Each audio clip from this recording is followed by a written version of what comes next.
The following is a pre-recorded webinar from 2018 that has been amended to be applicable to the 2019 Tax Credit Qualified Allocation Plan.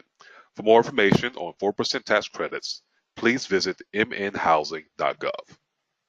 Minnesota Housing welcomes you to today's information session on the process of how to receive a 4% only housing tax credit allocation for bonds issued pursuant to an allocation of state volume cap by MMB.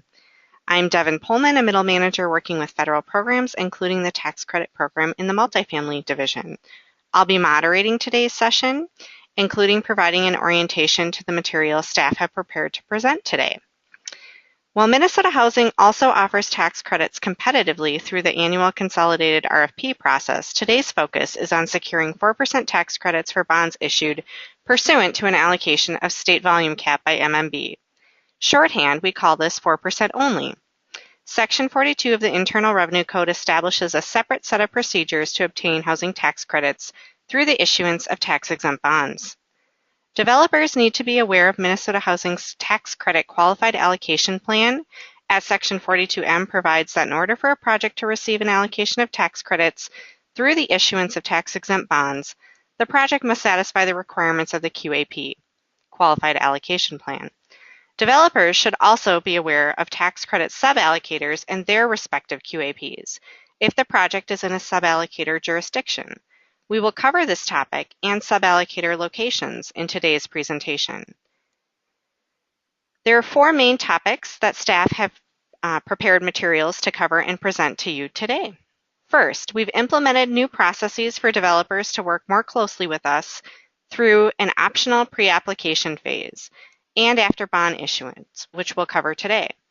Second, we're developing new resources to better illustrate the timeline and process to receive a 4% only housing tax credit allocation, including new resources on our scoring process and roadmaps that depict how projects in various locations serving both preservation and workforce housing and senior housing needs can be successful. Third, we'll highlight the 42M submission requirements, including how to submit materials through our new online customer portal, including providing a live demo. Fourth, we'll provide some compliance-specific information on preservation projects. I want to also highlight that today's presentation really focuses on the 4% only tax credit process. However, the Qualified Allocation Plan is reviewed annually, and the annual review incorporates several opportunities for public comment. I encourage you to reach out to the tax credit team if you have any questions and visit our tax credit webpage on Minnesota Housing's website for more information about this annual process, including our annual public comment period. We do encourage participation and review of our Qualified Allocation Plan when it goes out for public comment. Let me take a few minutes to introduce and thank today's presenters, who include Summer Jefferson. Summer is our tax credit program manager. She is our day-to-day point person for the tax credit program. She will cover the timeline for working with Minnesota Housing on an allocation of tax credits, including covering details of our newly launched pre-application process. Requirements for the 42M submission, Ann Heitlinger, our preservation middle manager in the division. Ann will provide scoring information on new tools we've developed that we've coined our Roadmap to 40. We do require that these projects meet a minimum of 40 points to meet our threshold requirements. Our scoring framework provides a number of different paths for projects of different types, serving different Minnesota populations with affordable housing in different Minnesota locations to achieve the 40-point minimum threshold as required under our QAP. With that, I'd like to turn it over to Summer Jefferson. Thank you, Devin. In this section, I'd like to provide some background on 4% housing tax credits in the Qualified Allocation Plan. The Low-Income Housing Tax Credit Program is a federal resource governed by IRS law. The program provides tax credits to companies that invest in affordable rental housing, reducing their federal tax liability by the amount of the tax credits for 10 years. In exchange for this reduction, investors purchase the tax credits and agree to keep units affordable to households earning 60% of area median income or less. The sales proceeds are then invested in new construction or acquisition rehab of rental housing. There are two types of tax credits referred to as the 9% and 4% credit. 9% credits are a limited resource, and each state has an annual volume cap. 4% credits are not limited, do not count against the state's volume cap, and are only available to a project when private activity tax-exempt bond financing is used. Section 42 establishes a separate set of procedures to obtain tax credits through the issuance of tax-exempt bonds. Minnesota Housing allocates credits in two different ways: through our competitive process in conjunction with the Consolidate RFP and Round 2, and via our 4% only process on a pipeline basis. As Devin mentioned, Section 42 requires each state or allocator to create an annual qualified allocation plan. The allocation plans consist of three core documents: the QAP, the HTC Program Procedural Manual, and the self-scoring worksheet. These documents and other application information can be found on Minnesota Housing's tax credit webpage. So Minnesota Housing is different than other states. Minnesota Housing is the primary allocating agency for tax credits, but we are not the only tax credit allocator. State statute creates local suballocators. Minneapolis, St. Paul, Washington County, and Dakota counties are suballocators that issue credits in addition to the state in Minnesota. For 4% only developments, Minnesota Housing's QAP applies to the whole state, except for these jurisdictions. Each of these suballocators publish their own annual QAP and determine how their credits will be allocated on a competitive and on a 4% basis.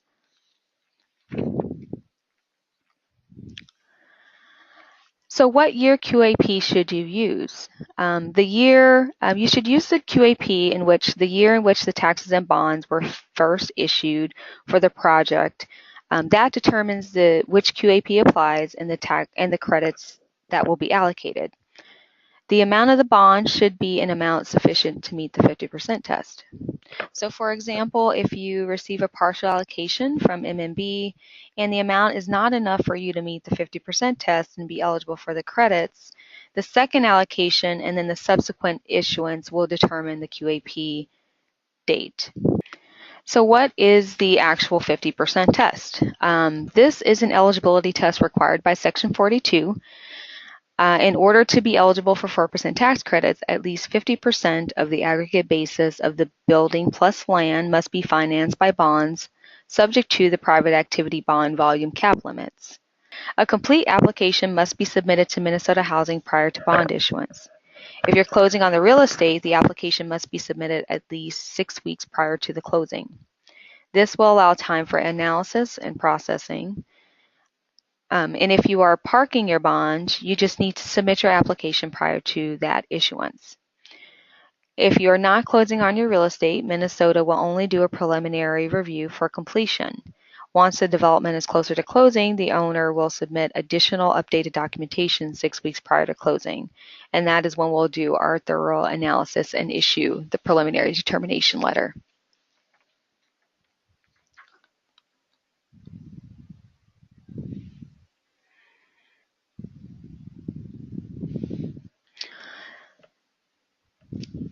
So one of the resources that was mentioned, that Devin mentioned, that we have created is an annual timeline for 4% only tax credit deals. This will be available on our website as well. The timeline is meant to be illustrated of the fact that Minnesota Housing is always open for business and gives you an idea of when you can submit pre-applications and 42M applications. So beginning in November, the developer can initiate an optional pre-application process that is available with the agency. With this, you can get a determination for initial scoring and the preliminary predictive model determination to ensure cost reasonableness. In January, the developer applies for bond allocation from MMB. And then once that allocation is received, the 120-day clock starts. Within the next few weeks, around the end of January, beginning of February, the agency will send out communication providing information on our 4% tax credit process. And within 6 weeks, around February or March, the agency will send out correspondence to schedule a light launch meeting. So this is a meeting that will be scheduled with an underwriter, our architectural staff from Minnesota Housing, and the owner. And it's a new process that we've created to review 4% only tax credit requirements, walk through some of the process, the timeline, including design standards. It's an opportunity for you to be able to meet and discuss any issues or concerns with underwriting and our architectural staff. Step 6 is the submission of the application to Minnesota Housing. This includes the preliminary determination letter from the bond issuer, a 50% test verification letter from a CPA, the preliminary predictive cost model or scoring determination letter, if applicable, application fees and preliminary determination fees, and the multifamily workbook.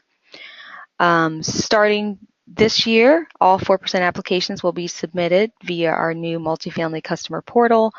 The portal will have a detailed checklist of all the items that need to be submitted for your 42M application. Step 7, the bonds are issued or the real estate closing occurs. And then in step 8 is a 42M resubmittal for developments that have parked their bonds. And we'll talk more about this later on in the presentation. So in the next few slides, I want to give you more information about the pre-application process and the different types of requests. In order for a project to receive credits, it must meet one of our strategic priority policy thresholds. It must meet the 40-point minimum score requirement, and it must not exceed the agency's predictive cost model by more than 25%. Any project that exceeds the model must request a waiver from our board of directors. Minnesota Housing has implemented a new optional pre-application process for developers to receive a predictive cost model and scoring determination prior to applying to M&B for an allocation of tax-exempt bonds or to Minnesota Housing for an allocation of credits. While this process is optional, we do strongly encourage developers to take advantage of this option to help mitigate some of the risks associated with the changes in requirements. As I said, this process will be open annually, starting in November for submission to M&B in the following year. If you are pursuing the pre-application process, you will need to provide information at least 30 days prior to your submission of your full 42M application. This is designed to be an iterative process, so it's not a black box like our competitive funding rounds. If there are any issues, Minnesota Housing will be in touch and contact you. If there are scoring discrepancies, we will definitely discuss any issues, ask for any additional documentation we may need, and work with you to kind of identify ways to improve your scoring. If the project meets the requirements, we will issue a preliminary predictive model or scoring determination letter. You should submit this with your full 42M application, and this gives you assurances that your project currently meets the requirements and should not have any issues as long as your project does not substantially change. The pre-application submittals are the predictive model request form, the workbook, self-scoring worksheet, and then any scoring backup and documentation. All of these documents can be found in the portal along with the external help text to help you complete the document. We understand that scoring may be an area that some people may be concerned with. So in addition to the pre-application process and technical assistance, the agency has created a resource called the Roadmap to 40 Points. It depicts how different projects or different project types in various locations can be successful in the 2018 and the 2019 QAP. Anne is going to cover some of this information and give some background of the analysis. Now we'll move on to 2019, and the project we're going to highlight here is a new construction Suburban Senior project. You could also think of this as a project for general occupancy, but with smaller unit types. So this is an economic integration example. new construction senior project in Woodbury. We have assumed that will be a small number of project-based vouchers at the property, and the rents are at 60% of AMI. The location is in an economic integration census tract. It is within half a mile of a park and ride or express bus stop. The project would have TIF and a deferred developer fee, which would allow it to maximize the readiness points. We have assumed that cost containment points could be taken. Given that the building will serve seniors or smaller households, we included universal design points and smoke-free. This combination yields 47 points. The project meets the strategic priority of economic integration due to its location.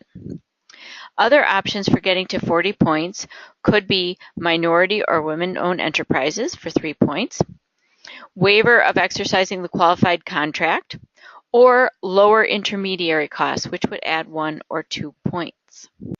So I briefly want to just discuss the light launch meeting. We did discuss this briefly before. The launch light meeting will be scheduled after the development has received an allocation of bonds from MMB. During the meeting, staff will review design requirements and other 42M application requirements. This is just, again, designed to be a touch point early on in the process to kind of prevent some of any issues, and so that everyone's on the same page as far as requirements go from a tax credit perspective.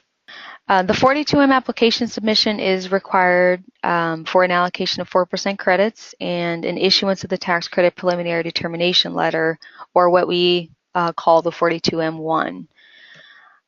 These are some of the required items that I covered earlier during the review of the timeline.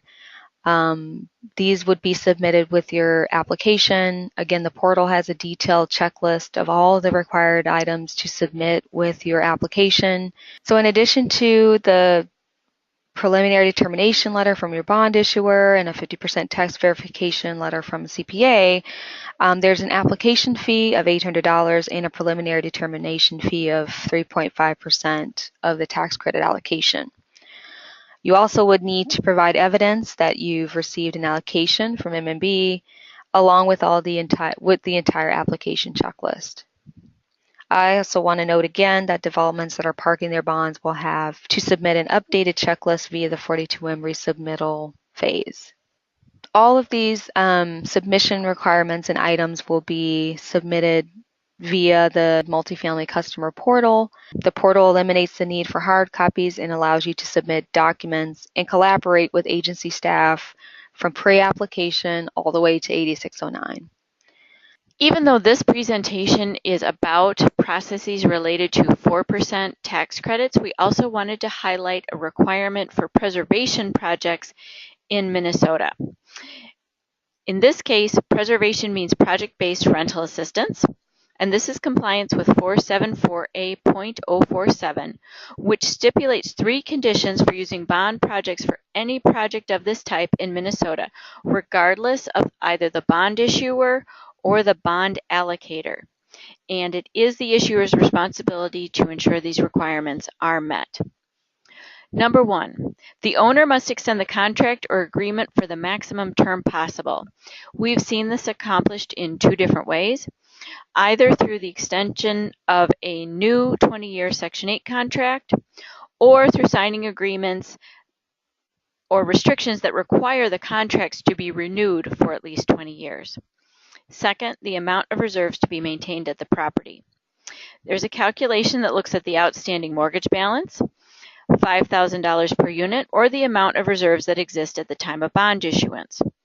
In this case, we are looking at reserves that can be used just for capital repairs, so if there are debt service reserves at the property that could not be used for capital, they would be excluded from this calculation.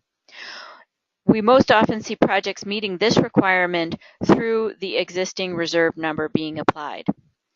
The key to this requirement is that the amount of, let's say, reserves must be maintained at the time of bond issuance.